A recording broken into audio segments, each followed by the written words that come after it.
Hi friends, నేను మీ అనిల్ కుమార్ని. నేనైతే ఈరోజు మీ ముందుకు వచ్చానంటే మీకైతే ఒక విషయం చెప్పాలైతే మీ ముందుకు వచ్చాను. ఎందుకంటే నా ఛానల్ ద్వారా అయితే మీకు ఎన్నో తెలియని విషయాలు తెలియజేయాలనే నేనైతే ఛానల్ పెట్టాను ఫ్రెండ్స్. ఎందుకంటే ఇప్పుడు ఎంతగానో కూడా చదువుకొని ఎడ్యుకేషన్ వాళ్ళు ఉన్నారు, చదువుకున్న వాళ్ళు ఉన్నారు, ఐటీ చేసుకుని ఉన్నారు, డిగ్రీ చేసుకుని ఉన్నారు, బీటెక్ చేసుకుని ఉన్నారు, ఎంటెక్ చేసుకుని ఉన్నారు. వాళ్ళందరూ కూడా ఎన్నో మంది కూడా జాబులు లేక ఎంతగానో ఇబ్బంది పడుతున్నారు. ఎందుకంటే నేను కూడా ఒక ఐటీఎస్ స్టూడెంట్నే ఫ్రెండ్స్. ఎందుకంటే ఐటీఎస్ చదువుకుని కూడా ఎన్నో మంది ఇబ్బంది పడుతున్నారు. అది నేను చూసే వీళ్ళకి ఏదో జాబులు అయితే లేవు కదా. ఇప్పుడైతే మన గవర్నమెంట్ ప్రకారం అయితే మన ఇండియాలో కూడా అయితే జాబులు అయితే లేవు. మీకైతే జాబులు వేకెన్సీ కోసం తర్వాత ఇంకేంటంటే మీకు లేని విషయాలు కూడా కంటెంట్ ద్వారా అయితే మీకు చెప్పాలని వచ్చాను. మేమైతే ఇప్పుడు లోకల్ బాయ్ నాని అయితే ఉన్నాడు. అతనైతే మీకు తెలిసిందే. తన చేపలు ఎలాగా సేల్ చేస్తారో, ఆ జీవనోపాధి ఎలాగ ఉంటుందో అయితే మీకు చూపించాడు తన ఛానల్ ద్వారా. నా ఛానల్ ద్వారా ఏంటంటే ఒక ఫిషర్మ్యాన్ సముద్రంలోకి వెళ్ళి తను ఎంత కష్టపడతాడు. ఎందుకంటే కష్టపడిపోతే మాకు మధ్యతరగతులకి ఉపాధి లేదు. ఇప్పుడు మేము చేపలు అంటే అందరూ చీప్గా చూస్తారు, పెద్ద కష్టాలు అందరూ. కానీ ఎవరి కాస్త వాళ్ళకే గొప్ప. ఎందుకంటే చేపలు లేకపోతే వివిధ దేశాలకి చేపలు ఎలాగెళ్తాయి ఫ్రెండ్స్. ఇప్పుడు మారాటలు సముద్రంలోని రెయ్యనక పగలనక కుటుంబాలను కూడా విడిచిపెట్టి 10 రోజులకి, 20 రోజులకి, 40 రోజులకి ఆ సముద్రంలోకి వెళ్ళి మేము ఎంతగానో కష్టపడుతుండగా మా కష్టం ఎప్పుడూ గుర్తించట్లేదు. ఎందుకంటే వీళ్ళు చేపలు అని చీప్గా అయితే తీసేస్తారు. అలాగా తీసిన వాళ్ళు కూడా ఎంతోమంది ఉండలేదు ప్రపంచంలోనైతే. కానీ ఎన్ని మంది ఉన్నా ఎవరి క్యాస్ట్ వాళ్ళకి గొప్ప, ఎవరి వృత్తి వాళ్ళకి గొప్ప. పెద్దవాళ్ళు అన్నారు, కడుపు కోసం అంటే 1,000,000 విద్యలు అంట.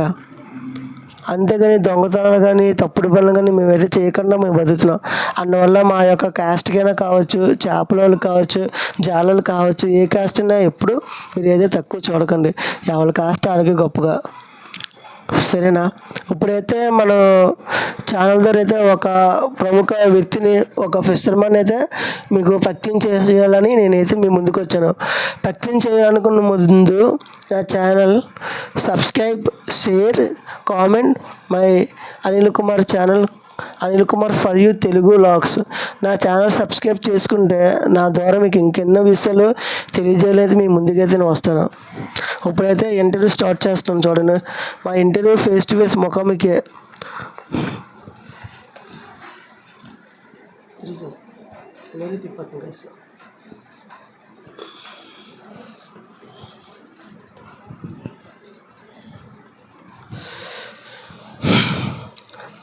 హలో సార్, మీ పేరేంటి సార్? పేరు మామూలుగా కంబాల చందనేని కే ధనరాజ్. చూసారా ఫ్రెండ్స్,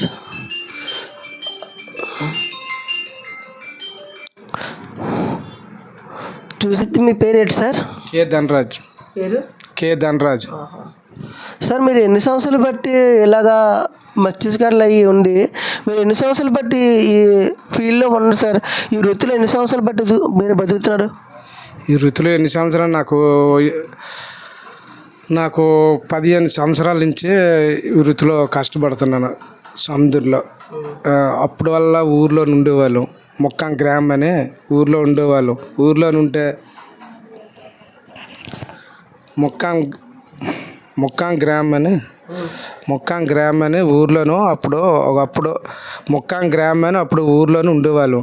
అప్పుడు వల్లకానికి వెళ్తే పాటలు సరిగ్గా లేక ఇలాగ వైజాగ్, విశాఖపట్నం ఫిషింగ్ హార్బర్కి వచ్చి ఇప్పుడు 16 సంవత్సరాలు అయిపోతుంది. 16 సంవత్సరాలు వచ్చి అలాగే ఏటలకి వెళ్తున్నాం. ఏటలకి వెళ్ళి కూడా సంవత్సరానికి 10 నెలలు వేట చేస్తాం, 2 నెలలు బోట్లు కట్టేసి కూడా ఈ కాలం వెళ్ళక ఈ 2 నెలలు తెప్పలకో ఏట్లకో ఇక్కడ వైజాగ్ కష్టపడకపోతే ఈ పొట్ట గడవదు. అది ఈ 2 నెలలు కూడా ఇప్పుడు బోట్లు వేపించారు కాబట్టి ఈ 2 నెలలు కూడా తెప్పలకి వెళ్ళకపోతే పొట్ట గడవదు. అలా ఉంది మా పరిస్థితి, ఈ మత్స్యకారుల పరిస్థితి అలా ఉంది. ఏంటంటే ఈ వేటకెళ్ళి ఈ వేటకెళ్ళి 15,000 20,000 దొరికితేనే కాలచం వెళ్తాయి. ఇక్కడ ఇంటి అద్దెలే నెలకు 5,000 6,000 4,000 కట్టుకోవడం వల్ల ఈ పిల్లలు చదివించుకోవడము ఇవన్నీ చేయడం వల్ల మాకు కాలచం సరిగా వెళ్ళకంటుంది. గంగలో నుంచి మాకు బాగా పాటు వస్తేనే మా పాట అలా గడుగుతుంది, లేకపోతే కొద్దిగా ఇబ్బందిలాగా ఉంటుంది. ఒక ఏట ఉండకాని పాటు పెడితేప్పుడు కూడా మా ఈ మత్స్యకారుల పరిస్థితి ఇది. చూసారా ఫ్రెండ్స్, ఒక మత్స్యకారు కింద ఉండి తను బతకాలనుకుంటే ఎంతగానో ఇబ్బంది పడుతున్నారు. మూతులు పెట్టు. చూసారా ఫ్రెండ్స్, ఇన్ని సంవత్సరాలు కూడా తను అంకుల్ గారు అయితే ఇన్ని సంవత్సరాలు పెట్టి కూడా తను చేసుకుంటూ తన వృత్తిని తను ఎక్కడో పుట్టి మొక్కం గ్రామంలోని కూడా తను వేట చేసి సాధిస్తూ తన జీవన ఉపాధి గడుపుకుంటూ తన జీవితం మొత్తం ఇలాగ ఇన్ని సంవత్సరాలు తీసుకొచ్చారంటే మరొకసారి దేవునికే వందనాలు. అంకులు కూడా కష్టపడ్డారు. ఎందుకంటే మత్స్యకారులు మీరు ఏదో అనుకుంటారు, ఏంటి వీళ్ళు ఇలాగ ఉంటారు, ఇలా చేపల వాళ్ళు అనుకుంటారు, కానీ ఏంటి మత్స్యకారులు లేకపోతే ప్రపంచం మొత్తం అయితే నడదండి. ఎందుకంటే మన ఇండియా మన వైజాగ్ స్టేట్కి అయితే బాగా డబ్బులు వస్తుందంటే రెండు.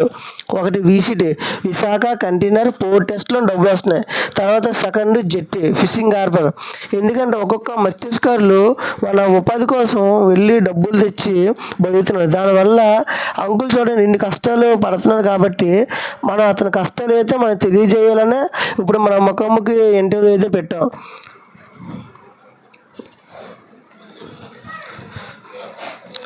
సార్, మీరు ఇన్ని సంవత్సరాలు కష్టపడతారు కదండి. మీరు నెల రోజులు ఉంటారా, లేకపోతే 2 నెలలు ఉంటారా, లేకపోతే 15 రోజులు ఉంటారా? అంటే అక్కడ ఉన్న 2 రోజులు మీకు ఎలాగుంటుంది కొంచెం మా వాళ్ళకి కొంచెం ఎక్స్ప్లెనేషన్ చేయండి సార్. గట్టి ఇలాగనా మైక్ మేము చేసే వేట పెట్టి ఉంటుంది. వేట వేగంగా అయిపోతే 10 రోజులకి వచ్చేవచ్చు, 12 రోజులకి వచ్చేవచ్చు. అదే వేట వేగంగా కాకపోతే నెల రోజులు ఉండొచ్చు, 25 రోజులు ఉండొచ్చు, 25 రోజులు ఉండొచ్చు, నెల రోజులు ఉండొచ్చు. వేటని పెట్టి ఉంటుంది. ఆ వేటని పెట్టి ఉంటుంది. వేట బేగన అయిపోతే 10 రోజులు 10 రోజులకి వచ్చేస్తాం. చేసే వేటని పెట్టి ఉంటుంది. అది ఈ మత్స్యకారుల పరిస్థితి అలా ఉంటుంది. మనం చేసే వేటని పెట్టి కూడా డబ్బులు ఎంత దొరుకుతాయి, 10,000 దొరకవచ్చు, 15,000 దొరకవచ్చు. మనం చేసే వేటని పెట్టి ఉంటుంది. మనం చేసే వేటని పెట్టి ఉంటుంది. అది మనం 15 రోజులు చేయొచ్చు. వేట బేగన అయిపోయింది అనుకో 10 రోజులకి వచ్చేవచ్చు. వేట బేగన అయిపోయింది అనుకో ఇలా 10వ నెల 11వ నెల 12 నెలలు అనుకో ఓ నెల రోజులు, 25 రోజులు, 26 రోజులు, ఓ నెల రోజులు పెట్టవచ్చు. అంతే వేట చేసే విధానం దాన్ని పెట్టి ఉంటాం అంటే. సార్, ఇప్పుడు మీరున్నారే, మీరు బోట్ డ్రైవరా, లేకపోతే కళాసా, లేకపోతే ఏంటండి? అంటే ఇప్పుడు మేమేనుకో నేను మెకానికల్ ఫిట్టర్. ఇప్పుడు నా జాబ్ అంటే మెకానికల్ ఫిట్టర్. ఇప్పుడు బోట్లోని ఎన్ని మంది ఉంటారు? ఒక 7 ఉంటారు. ఆ బోట్లోని 8 మంది ఉంటారు. అంటే 8 పీపుల్స్ అండి. ఒక బోట్లో 8 పీపుల్స్ అయితే ఒక డ్రైవర్, మెయిన్ డ్రైవర్, తర్వాత ఒకరు సెకండ్ డ్రైవర్, ఆ తర్వాత ఇంకా ఒక 6 కలాస్ ఉంటారండి. ఇప్పుడు మీరు డ్రైవర్ పోస్టా, లేకపోతే ఏంటి మీరు కలాసులేనా? ఇప్పుడు సముద్రంలో మీరు వెళ్తారు. సముద్రంలో అసలు ఎటు వెళ్తున్నాము, తర్వాత ఈస్ట్ వెస్ట్ నార్త్ సౌత్ బట్టి షిప్లు అయితే వెళ్తాయి. సముద్రంలో ఎంత కంట్రీకి వెళ్తున్నాం, ఎన్ని మేళ్ళు ఉంటాయి, అలాగా మాకైతే షిప్ ద్వారా అయితే తెలుస్తాయి. ఇప్పుడు బోట్లకి ఎలాగుంటాయి, తర్వాత తెప్పలకు ఎలాగుంటాయి, కొంచెం మీరు ఎక్స్ప్లెనేషన్ చేయండి మా ఊరికి. ఎందుకంటే మీరు చెప్పారు అనుకో వాళ్ళకి కూడా ఇంకా తెలియని వాళ్ళు కూడా తెలుసుకుంటారని నా యొక్క విన్నపం. గట్టి మాట్లాడండి. బోట్లో ఏటకి వెళ్ళేటప్పుడు, సముద్రంలోకి వెళ్ళేటప్పుడు జీపీఎస్ ఉంటుంది అనమాట. ఏకసౌండ్ ఉంటుంది. అంటే డీప్కి సాల్ వాటర్ వెళ్ళే మీటర్ అని చెప్తుంది. ఇన్ని మీటర్కి వచ్చింది ఏకసౌండ్ చెప్తుంది. నార్త్ సౌత్ ఓ జీపీఎస్ ఉంటుంది. పలానా ఇన్ని మైళ్ళకి వచ్చామని ఓ 30 మైళ్ళకో, ఓ 100 మైళ్ళకో, 60 మైళ్ళకో, 70 మైళ్ళకో జీపీఎస్ని పెట్టి తెలిసిపోద్ది. మాకు నార్త్కి వెళ్ళామా, సౌత్కి వెళ్ళామా, ఎన్ని మైళ్ళకి వచ్చామని జీపీఎస్ని పెట్టి తెలిసిపోద్ది. అదే మాకు ఆన్సర్ ఈ గంగలో వేట చేసేవాడికి. అది లేకపోతే మేము వేట చేయలేము. ఎన్ని మైళ్ళకి వచ్చామని మాకు తెలియదు. ఒకవేళ జీపీఎస్ లేకపోయినా ఊర్లు పెట్టి తెలిసిపోద్ది. అదే ముక్కాం తిన్నకు వచ్చామనుకో 24 మైళ్ళు, ఇప్పుడు మీకు సముద్రం మీరు అంత దూరంలో ఉంటారు కదా, మీరు మొక్కానికి వచ్చేసారని ఎలా తెలుస్తుందండి? అందరూ అనుకుంటారు ఇప్పుడు మీరు మొక్కానికి వచ్చారు కదా, ఇప్పుడు వీళ్ళకి జీపీఎస్ లేదు ఏటి లేదు కదా, వీళ్ళు అలాగా ఊళ్ళు చూసి చెప్పేస్తారండి. అందరూ మీరు అంత సముద్రంలో ఉంటారు కదా, మీకు సముద్రంలో ఉన్న మీకైతే ప్లేస్ అయితే కనబడుతుంది, సీరియన్ అయితే ల్యాండ్ అయితే కనబడుతుంది. ఆ ల్యాండ్ మీరు మొక్కని ఎలా చెప్పగలరు ఎగ్జాక్ట్గా? ఇప్పుడు మొక్కవని కావచ్చు, వాల్టర్ అని కావచ్చు, మీరు ఎలా చెప్పగలరు? మా మామూలుగా దరుట్టుకోను వెళ్తే ఊర్లు కనబడిపోతాయి, దాన్ని బట్టి మేము చెప్తాం. మొక్కమో, భీమిలో, అన్నవరమో, తిప్పలవలసో, చింతపిల్లో, దాన్ని బట్టి చెప్తాం. ఒకవేళ డీప్కి యాడ్ చేసామనుకో జీపీఎస్ని పెట్టి దరి కనిపించకపోయినా జీపీఎస్ని బట్టి తెలిసిపోద్ది, మైలేజ్ని బట్టి తెలిసిపోద్ది పలానా ఊర్లో ఉన్నాము. అది సరే మరి అంకుల్, మరి చాలా మాట అనుకుంటారు మరి సముద్రంలో ఉన్న వాళ్ళకి ఫుడ్ ఎలాగొస్తుంది, తర్వాత వీళ్ళకి గ్యాస్ అలాగ వేసుకెళ్తారు, చాలామందికి అయితే డౌట్లు ఉన్నాయి. ఎందుకంటే చాలామంది కూడా చూపించారు ఏంటంటే సముద్రంలోని ఎలా ఏటకెళ్తారు, చేపలు చూపించారు. దాంట్లో ఎంత కూడా కష్టం ఉంటుంది, వాళ్ళు ఎంత కష్టపడతారో అక్కడికి వెళ్ళి చేసినోడికి అయితే తెలుస్తుంది. ఇప్పుడు మీరు బోటుకి వెళ్తారు కదా 10 రోజులకి, మీ ఫుడ్ తర్వాత అవన్నీ మీకు ఎలాగా, తర్వాత అది మీ ఓనర్ మీ బోట్ యజమాని ఇస్తారా, లేకపోతే ఏంటో కొంచెం వివరించండి.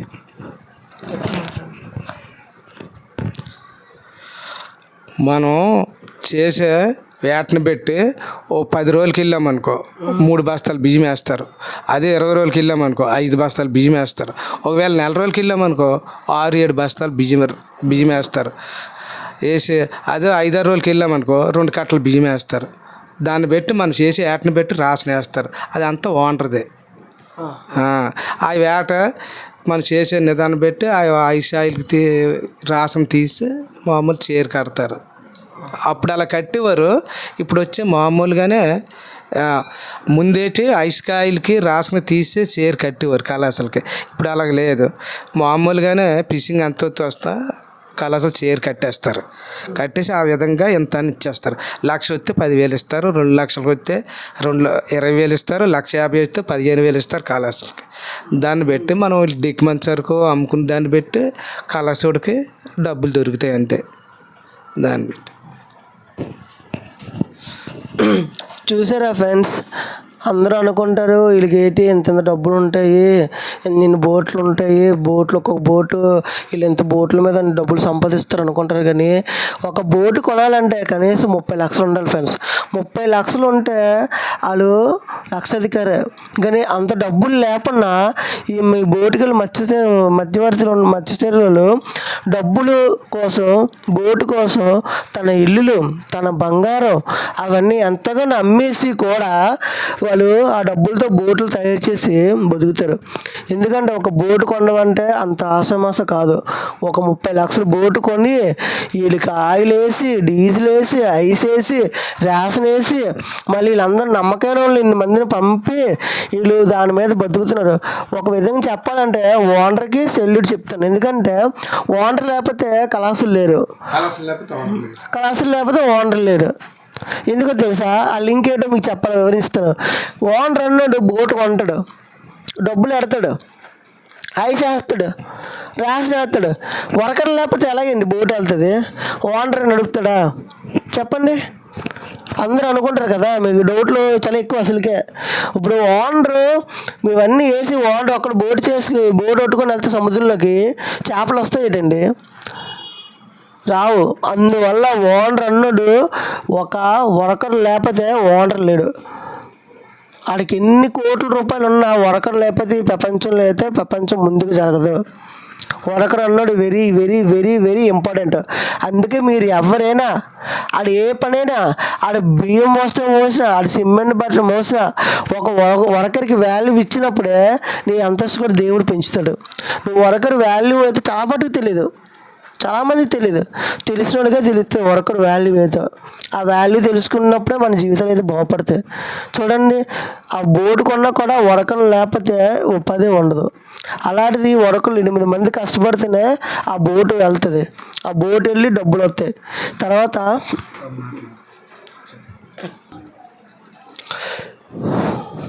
చూసారా ఫ్రెండ్స్, ఇప్పుడైతే మనం అంకుల్కి అయితే ఎంతగానో మనం తెలుసుకుంటున్నాం. ఏదంటే మత్స్యకారులు ఎంత ఇబ్బందులు పడతారా, ఇన్ని ఇబ్బందులు ఉంటాయా? ఒక బోటు వెళ్ళి వచ్చిందాకా కంటి మీద రెప్పేయకుండా రేయనక పగలనక కష్టపడుతున్నారు అందరూ.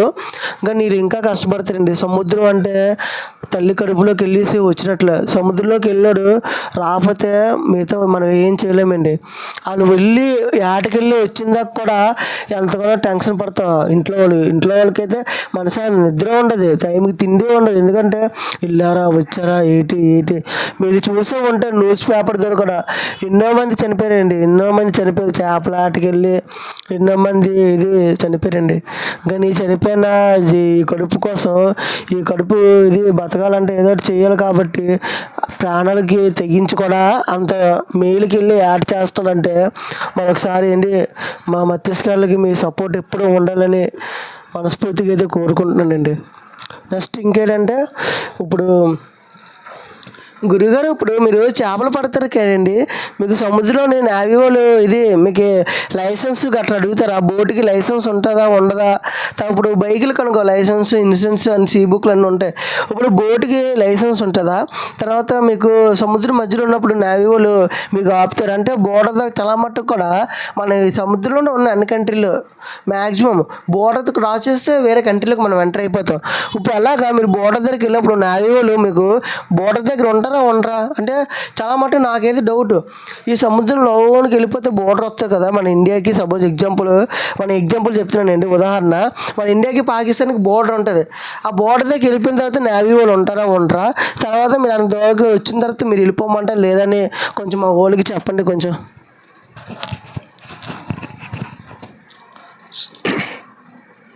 సముద్రంలో ఏటకెళ్తాం.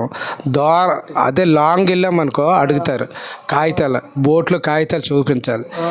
ఆధార్ కార్డులు, బోట్లో కాగితాలు అవి చూపిస్తే మామూలు సరిహద్దులోకి వెళ్తే వదులుతారు. మనం లాంగ్ బోర్డర్ దాటేసామనుకో ఒప్పుకోరు, తీసుకుపోతారు. బోట్ లాక్కి వెళ్ళిపోతారు. వాళ్ళు చెప్పిన హద్దులోకి మనం యాడ్ చేయాలి. హద్దులోకి వెళ్ళి వాళ్ళు రాగానే మనం కాగితాలు చూపించాలి. బోట్లో కాగితాలు కానీ మనం ఆధార్ కార్డులు కానీ అలాంటివి అడుగుతారు, మనం చూపించాలి. అది మన్నే కదా ఎవరినైనా అడుగుతారు, ఏ బోటులైనా అడుగుతారు. అడిగితే ఇప్పుడు ఈ మత్స్యకారుల పరిస్థితి ఏంటంటే, ఇప్పుడు మామూలుగా కళాశాలు ఉన్నారు, డ్రైవర్లు ఉన్నారు, అందరు ఉన్నారు.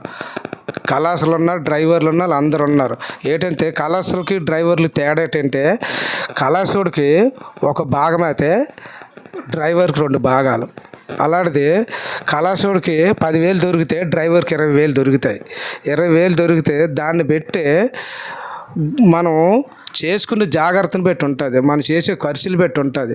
దాన్ని బట్టి బోట్లకి వెళ్ళి సంపాదించుకొని ఉన్నారు, ఎంతో కొంత సంపాదించుకొని ఉన్నారు, ఎంతో కొంత లక్షలు బాగుపడి ఉన్నారు. అదే డ్రైవర్లు బోట్లు కూడా చేసిన వాళ్ళు ఓనర్లు కూడా అవ్వారు. డ్రైవర్లకు వెళ్తుండగా ఓనర్లు కూడా అవుతుండగా ఇప్పుడు ఏంటంటే అదే డ్రైవర్లకు మగపిల్లలు కొడుకులు లాంటి వాళ్ళు అంది వాళ్ళకు 3 భాగాలు రావు. చాలా అంటే వాళ్ళు కొద్దిగా కాస్త ఈ వైజాగ్ వచ్చి డబ్బులు బాగానే సంపాదించుకున్నారు. అదే కళాశాలకి ఆడమంచి కూడా కష్టపడుకుంటారు. ఇక్కడ ఒక మగోడి మీద ఆధారపడి ఎవరు ఉండరు. ఇప్పుడు ఆడవాళ్ళు కూడా బేసులు పెట్టుకొని చేపలకి వెళ్తున్నారంటే ఈ కళాశాలలో తెచ్చే ఒక భాగం పెట్టి ఆదాయం తక్కువ వల్ల ఆడమనుషులు కూడా బయటకు వెళ్ళే అవకాశాలు ఉన్నాయి, వెళ్తున్నారు కూడా. దాన్ని బట్టి మనం ఖర్చులు తగ్గించుకుంటే ఈ వైజాగ్లో బతుకుతాం. అదే ఖర్చులు ఎక్కువ అయితే కొద్దిగా మనం బతకడానికి కొద్దిగా ఇబ్బందులు ఉంటుంది. అది తెలుసుకొని మనం బతకాలి ఈ వైజాగ్లో. అది నేను చెప్పవలసింది.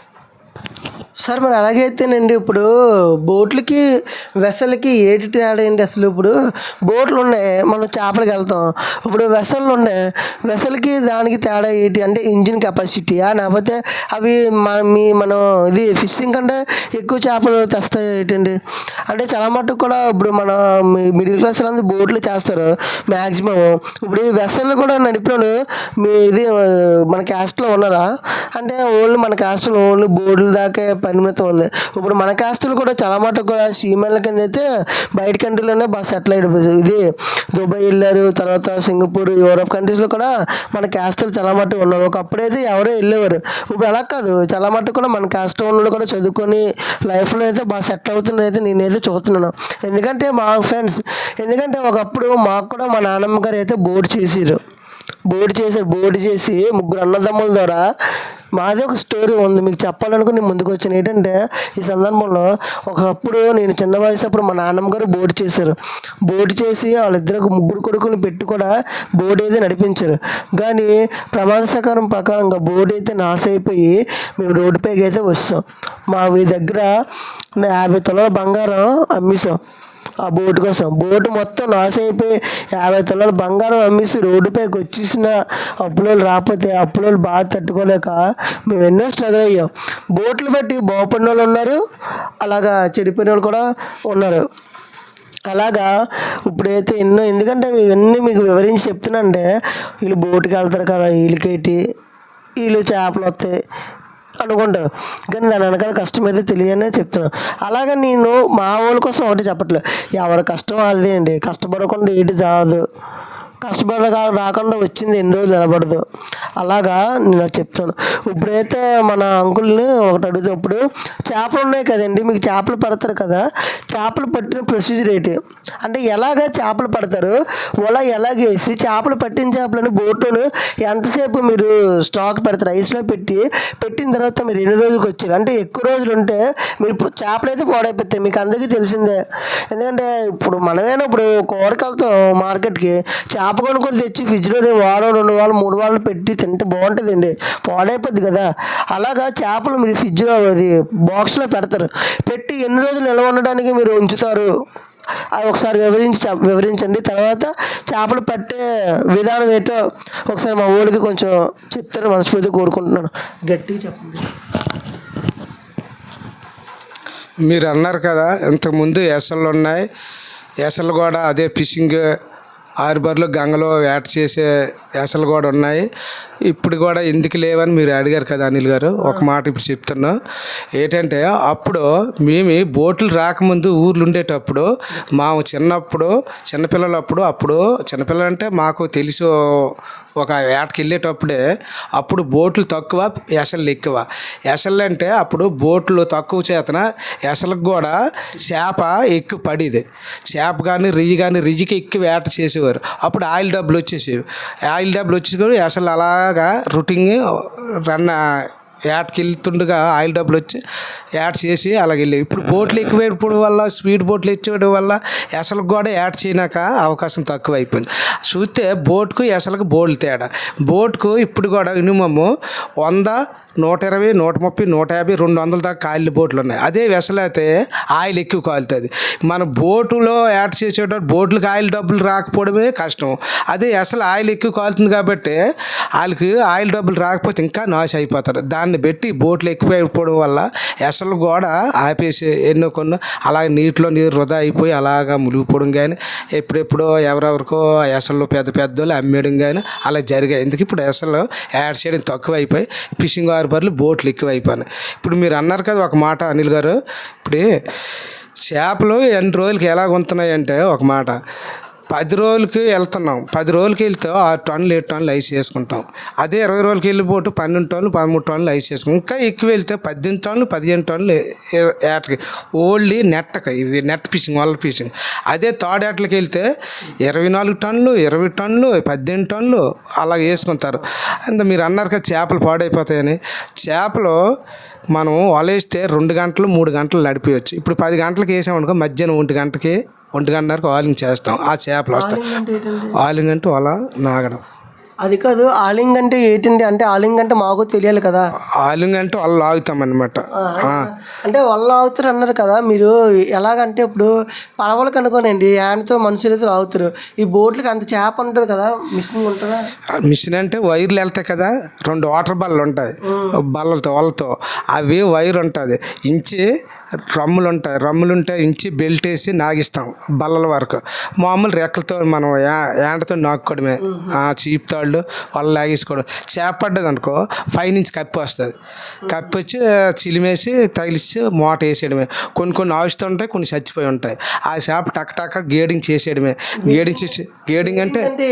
గేడింగ్ అంటే సెపరేట్గా పెద్ద చేపలు చిన్న చేపలే. కానగడతలు కల్లోడులు ఉన్నాయంటే కానగడతలు కల్లోళ్ళు దాంట్లో ఓ బాక్సులు పెట్టేయడమే, వేసి ఐస్ వేసేయడమే. ఐస్ ఉన్న వరకు మనం వేట చేయడమే. ఐస్ అయిపోతే చేపలు పాడైపోతాయి కదా, మనం జట్టికి వచ్చేయడమే. ఐస్ ఉన్నంతసేపు పర్లేదు, ఐస్ అయిపోయిందని జట్టికి వచ్చేయడమే. అదే ఐస్ కెపాసిటీ పెట్టి గంగలో యాడ్ చేస్తాం. అది సరేనండి. ఇప్పుడు మీరు చెప్పింది బాగా ఉంది. ఇప్పుడు మీరు సముద్రంలోకి వెళ్ళినప్పుడు సడన్గా మీకు తుఫాన్ అని ఎలాగ వాటర్ పొంగుతుంది. ఎందుకంటే మనం ల్యాండ్ మీద ఉన్నప్పుడే గాలి విపరీతంగా ఉంటే బాబు ఏటో బాబు ఇంత వర్షాలు వచ్చేస్తున్నాయి ఇలాగ మేము చాలా టెన్షన్ పడిపోయి మేము కూడా. ఎందుకంటే ఓ బాబు ఈ ల్యాండ్ మీద ఉన్నప్పుడే ఈ వర్షం ఇలాగ వచ్చేసి ఏటైపోద్దని టెన్షన్ పడిపోతాం. అలాంటిది సముద్రంలో ఉంటారు కదా మీరు, ఇంత వర్షం వచ్చి సముద్రం ఇంత పొంగినప్పుడు మీకు ఏదైనా భయం అనిపిస్తుందా? నాపతే ఏంటండి కొంచెం చెప్పండి. మాకు తుఫాను వచ్చేటప్పుడు ఎలా తెలుస్తుంది అంటే అనిల్ గారు, మాకు అక్కడ ఓనర్ ఫోన్ చేస్తాడు, పలానా ఏరియాలో ఎక్కడున్నారు, ఎన్ని మైలేజ్లు ఉన్నారు. ఒక నిమిషం అండి, మీ మాటకి అడ్డొచ్చాను కాదు. ఇప్పుడు సముద్రంలో ఉన్నప్పుడు సిగ్నల్ ఉండదు కదండి, ఎలాగండి మీకు ఫోన్ చేసి మీ ఓనర్ చెప్తారు? సీదాకా అప్పుడు మామూలు చెప్పాలంటే ల్యాండ్ మీద ఉంటే సిగ్నల్ ఉంటుంది. ఇప్పుడు సీలోకి వెళ్ళిపోయినప్పుడు అంత డీప్కి వెళ్ళిపోయినప్పుడు ఎలాగ మీకు సిగ్నల్ ఉంటుంది చెప్పండి కొంచెం మా ఊళ్ళకి. డీప్లోకి వెళ్ళిపోతే సిగ్నల్ అందవు, మెసేజ్ అందదు. వాళ్ళకి ఏంటంటే ఈ తుఫాను అప్పుడు కెరటాలు పెట్టి సందరు పొంగుతుంది, నాయ లేస్తుంది. దాన్ని బట్టి బోట్లలో మెసేజ్లు మాట్లాడుకుంటారు. వాతావరణం బాగలేదు, ఇలాగ మనం ఉండకూడదు, దరికి వెళ్ళిపోతే బాగుంటుంది, మన సిగ్నల్ ఇక్కడ అందట్లేదు, ఓనర్లు ఫోన్ చేసినా మనకు అందవు అనుకుని దరికి వచ్చేస్తారు. దరికి వచ్చి అప్పుడు ఓనర్ ఫోన్ చేస్తారు. వాతావరణం కొద్దిగా ప్రాబ్లం ఎక్కువ ఉంది బాగలేదని అంటే ఒడ్డుకు వచ్చేయమంటే జట్టుకి వెళ్ళిపోస్తారు. లేదు పర్లేదు గాలి చెప్తున్నారంటే దరికి వచ్చి యాంకర్ పెట్టుకుంటారు డీప్లో బోట్లు. అదే మన నెట్ట బోట్లు యాడ్ చేసే బోట్లు దరిల్లే 50 మీటర్ వరకు 60 మీటర్ కూడా చిగినీళ్ళు అంతాయి. ఆల్రెడీగా నెట్ట బోట్లకు తెలిసిపోద్ది ఇలాగ తుఫాను ఇంతవరకు వస్తుందని తెలిసిపోద్ది. ఓనర్లు వచ్చామంటే టక్కన జట్టుకి వచ్చాడు, లేదు పోర్ట్ దగ్గర ఉందంటే పోర్ట్లోకి వెళ్ళిపోవడం, కానీ లేదు గాలి ఉంది 60-70 కిలోమీటర్ల గాలి ఉందంటే యాంకర్ మన ఇంకా 80-90 యాడ్ చేయడానికి అవకాశం లేకపోతే జట్టుకి మనం వెళ్ళిపోరాడమే. అది చూసారా ఫ్రెండ్స్, అంటే సముద్రంలోని ఇది వేట చేయడం అంటే ఎంత కష్టమో చూసారా. ఇన్ని విషయాలు మీకు వివరించాను. చూసారా, ఒక సముద్రంలోని ఇది వేట చేసి రావాలంటే వాళ్ళు అంతగానో ఎంత స్ట్రగుల్ అవుతున్నారో చూసారా ఫ్రెండ్స్. ప్రాణాన్ని తెగించి కూడా వాళ్ళైతే ఈ ప్రాణాన్ని తెగించి కూడా మాట్లాడుతున్నారు. సరే, ఇప్పుడైతే నాకు ఇంకా ఒక చిన్న డౌట్ ఉందండి. ఇప్పుడు మీ బోట్లు ఏమైనా మునిగిపోతాయండి సముద్రంలోని? చెప్పుకోలేము, ఎందుకంటే రీసెంట్గా మా రిలేటివ్స్ బోట్ కొనండి, ఇది ఎంత 70 లక్షలు కొన్నారండి స్పీడ్ బోటు. అప్పు చేసి 70 లక్షలు బోటు కొంత ఏటైందో తెలుసండి. సముద్రం అలలు తాకిడి తట్టుకోలేక బోట్ అయితే మునిగిపోయి బోటు మొక్కలు అయిపోయి జస్ట్ ఒక ఇంజిన్ ఇసుకలోకి వెళ్ళి ఉండిపోయిందండి. అలా బోట్ లాస్ అయిపోయింది. ప్రాణకేటి అవ్వలేదు, ఆస్తి మాత్రం పోయింది. అలాగా మీరు సముద్రంలో ఉన్నప్పుడు కూడా మీకు ఏదైనా నావికులు గట్రా యాప్ చేసి మీకు సేవింగ్ చేస్తారా, కాపాడుతారా? సమయంలో బోట్లు యాడ్ చేసేటప్పుడు ఆ సమయంకి బోట్లు లేకపోతే ఇంకా ఎక్కువైపోతే బోటు మునిగే అవకాశం ఉంటే పెద్దవాళ్ళు అవ్వచ్చు, పెద్ద చిప్పులు అవ్వచ్చు, లేవలివలు అవ్వచ్చు, ఎవరు ఆ టైంలో కలిసినా సరే బోట్లు కాపాడే అవకాశం ఉంది. లేవలివలు కూడా ఒకవేళ బోట్లు మునిగిపోయి మనుషులు కానీ కనబడితే మనుషులు ఎక్కించుకునే అవకాశం కూడా ఉంది. ఒకవేళ బోటు ములక్కన్నా బోటు ఇంజిన్ ఆ టైంలోనూ ఆగిపోయినా బోటు ఈడుకొచ్చిన అవకాశం కూడా లేవల్ చిప్పులు మాత్రం కాపాడుతాయి. అదే చెప్తున్నాను అనిల్ గారు. మరి ఒకవేళ ఇప్పుడు బోట్ ఆగిపోయింది సముద్రంలోని, మీ ఇంజిన్ ఏదో ప్రాబ్లం అయిపోయింది, ఇప్పుడు వేరే బోట్లో మీకు హెల్ప్ చేస్తారా? నెక్స్ట్ ఇంకేంటంటే ఇప్పుడు నైట్ అప్పుడు మీకు ఎలాగండి వస్తారు? ఇప్పుడు డ్రైవర్లు తీసుకురావాలంటే ఎలా తీసుకొస్తారు? వేరే బోట్లో తీసుకొస్తారు లేకపోతే ఏంటండి? వాళ్ళ బోట్లో మనకి ఇంజిన్ మాగిపోయింది అనుకో, ఇంజిన్ మాగిపోతే సడన్గా ఓ కలిగిపట్నం ఉండొచ్చు, బాన్పాడులో ఉండొచ్చు, పూరి దగ్గర ఉండొచ్చు, ఎక్కడైనా ఉండొచ్చు అనుకో. ఒక బోట్ వెళ్ళే అవకాశం లేకపోతే బోట్లోకి మెసేజ్లో మాట్లాడతారు, మా బోట్ ఆగిపోయింది, ఇలాగ వచ్చి వీడ్స్కి వెళ్ళండి ఒడ్డుగానంటే ఆ బోట్లు వీడ్స్కి వచ్చి అక్కడ దిగి ఒక తెప్పల మీద ఎట్ల మీద దిగి ఏదో ఇంజిన్ ప్రాబ్లం అయితే అక్కడ మెకానిక్లే ఉంటే తీసుకోవాలి, లేదంటే వైజాగ్ నుంచే చాలామంది మెకానిక్ తీసుకొచ్చి ఇంజిన్ వాళ్ళు కూడా బాగు చేసి జట్టుకు వచ్చే అవకాశాలు ఉన్నాయి, యాడ్ చేసుకోవచ్చు కూడా. చూసారా ఫ్రెండ్స్, ఇప్పుడైతే మీకు నేనైతే అంకుల్ దగ్గర అయితే మీకు ఎంతగానో ఇది మొత్తం చెప్పించాను. తర్వాత ఇంకేంటంటే ఇలాగ ఎన్నో విషయాలు అయితే మీకు ఇంకా ముందు ముందు ఇంకా చెప్పాలని నేనైతే నా ఛానల్ ద్వారా మనస్ఫూర్తిగా అయితే కోరుకుంటూ, అంకుల్ మరి మీ లైఫ్ బాగా ఉంది కదా అంకుల్, కొంచెం వివరించండి. ఇప్పటికి నా లైఫ్ అంటే కొద్ది కష్టబాధలు ఉన్నాను. ఆడపిల్లలు పెళ్లి చేశాను, ఇవన్నీ చేశాను, కొద్దిగా కొన్ని బాధలు ఉన్నాయి, అవన్నీ గడిచిపోతే అప్పుడు నాకు కొద్దిగా బాధ తీరినట్టు. అంటే ఫ్రెండ్స్ చూసారా, ఇప్పుడు ఏంటి వాడీలన్నా ఏ కాస్టేనండి, ఆడిద్దరు అంకులు అయితే చూడండి చూడండి ఫ్రెండ్స్, అంకులు తన జీవితాంతం కష్టపడుకో ఏ మొక్కలో సొంత ఇల్లే కదండి, మొక్కల్లో సొంత ఇల్లు ఉందండి. తర్వాత తను ఒక్కడి కష్టం మీద ఇద్దరు పిల్లలకి పెళ్లి చేశాడండి. తాను తన ఆవిడ కూడా కష్టపడి కూడా ఇద్దరు పిల్లలకి పెళ్లి చేశారు. తర్వాత ఇద్దరు ఒక మనవరాలకి డెలివరీలు వేశారు. ఒక చిన్న కూతురికి అయితే ఒక బాబుకి డెలివరీ చేశారు. వాళ్ళకి ఎన్ని విషయాల్లో కూడా అన్ని విధాల్లో కూడా వీళ్ళకి హెల్ప్ చేస్తున్నారండి. మేము పెళ్లి చేస్తే ఆసమాస వాళ్ళకి అయితే పెళ్లి చేయమండి. మేము ఆ కాస్ట్లోనే అయితే ఇంకా కట్టాలు అయితే ఇలాగ అడగరు. 5 తులాలు, 8 తులాలు, 10 తులాలు, 20 తులాల దాకా కూడా మా కాస్ట్లోనే అయితే ఇస్తారు జాబ్ బట్టి. అలాగా ఇంత కష్టంలో కూడా ఏంటి మేము మాకు పుట్ట గడపకున్నా పిల్లల భవిష్యత్తు కోసం అయితే అంత దూరం వెళ్ళి కష్టపడుకొని వాళ్ళ కోసం మేము ఎంతకన్నా జీవనం అయితే ముందుకైతే గడుపుతాం. అలాగా ఎవరు వృత్తి వాళ్ళదే. చూడండి ఎంత కష్టాలు ఉంటాయి. అంకుల్ ద్వారా అయితే మీకు తెలియజేయాలనుకుంటున్నాను. ఇంకేదైనా మా ఛానల్ ద్వారా మీకు మా ఆడియన్స్తో ఏదైనా మీరు మాట్లాడతారా? అంటే నా ఛానల్ ద్వారా ఇప్పుడు మత్స్యకారుల గురించి నేను గంగలో కష్టపడిన మనం కూడా అందరూ మత్స్యకారులమే. మీరు కూడా గంగలోకి వెళ్ళి కొద్ది జాగ్రత్త కష్టపడుకొని కొద్దిగా జాగ్రత్తగా ఖర్చులా తగ్గించుకొని బతికితే అంతే చాలు. మనం శుభ్రంగా బతకాలి. నేను నా ద్వారాగా ఛానల్ ఎలా మాట్లాడాలి, నా ద్వారాగా ఛానల్లో మాట్లాడుతున్నాను. కొద్దిగా నా మాటలు నలుగురిలో తెలియపరిస్తే అంతే చాలండి. ఇంతవరకు ఆపేస్తున్నాను. చూసారా ఫ్రెండ్స్, ఇప్పుడైతే మన ఇంటర్వ్యూ అయితే అయిపోయింది. మీరైతే అంకుల్తో మాట్లాడినవన్నీ మీరు ఆలకించి ఇంకా చూడవలసింది అయితే మనస్ఫూర్తి కోరుకుంటూ ఒకసారి నా వీడియో మీరు చూసి నా ఛానల్ సబ్స్క్రైబ్ చేసి లైక్, షేర్, కామెంట్ అండ్ మీ Anil Kumar for you Telugu logs cameraman Vadamudala Muthiraju subscribe my YouTube channel. ఇంకా ఎన్నో కంటెంట్ల ద్వారా మీ ముందుకు వచ్చి తెలియజేయాలని మనస్ఫూర్తి కోరుకుంటూ జై హింద్.